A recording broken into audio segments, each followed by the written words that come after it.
பலருக்கு ஏற்படக்கூடிய சரும பாதிப்புகள்ல முக்கியமானது ட்ரை ஸ்கின். ட்ரை ஸ்கின்னால பெண்கள் தான் அதிகம் பாதிக்கப்படுறாங்க.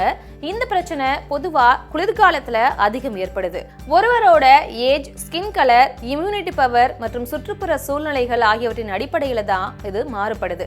பொதுவாவே ஸ்கின் மேல இருக்கக்கூடிய ஈரப்பதம் குறையும் போதுதான் ஸ்கின் ட்ரையா மாறுது.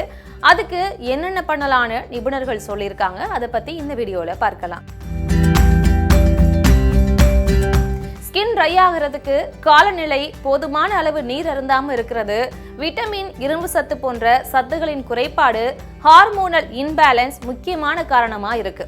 அது மட்டும் இல்லாம மேக்கப் போடுறதாலையும், சோப், சானிடைசர் அதிகமா யூஸ் பண்றதாலையும், அதிக ஸ்ட்ரெஸ்ஸாலையும் ஸ்கின் ட்ரையா மாறுது. மா, நெல்லி, எலுமிச்சை இலைகளோட வெட்டிவேர் இவற்றில் ஏதாச்சும் ஒண்ணு நீர்ல ஊற வச்சு அந்த நீர்ல குளிக்கலாம்.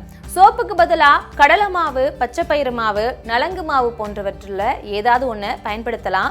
பெண்கள் மஞ்சள் பூசி குளிக்கலாம். வாரம் ஒரு முறை எண்ணெய் குளியல் எடுக்கலாம். காட்டன் ஆடைகளை பயன்படுத்தலாம்னு அறிவுறுத்துறாங்க நிபுணர்கள். மேலும் நாம என்ன சாப்பிடணுன்றதும் ஸ்கின்னுக்கு ரொம்பவே முக்கியமானதா இருக்கு.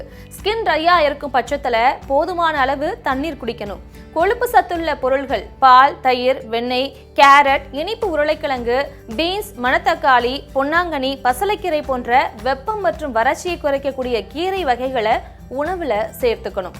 வறட்சி நீங்க தலைக்கு எண்ணெய் தேய்த்து வெதுவெதுப்பான நீர்ல குளிக்கவும் அறிவுறுத்தப்படுது. வெயில்ல அலைகிறத போதுமான வரை தவிர்க்கணும். அதிக சூடான பானங்கள், உணவுகள் சாப்பிட்றத தவிர்க்கணும். ஏசியின் உபயோகத்தையும் குறைச்சு கொள்றது நல்லது. புகைப்பிடிக்கிறதையும் மது அருந்துவதையும் தவிர்க்கணும். நல்ல தூக்கம் ரொம்பவே அவசியம். இதெல்லாம் சரியா பண்ணும்போது ஸ்கின் ட்ரை ஆகிறது சரியாகும்னு நிபுணர்கள் சொல்றாங்க.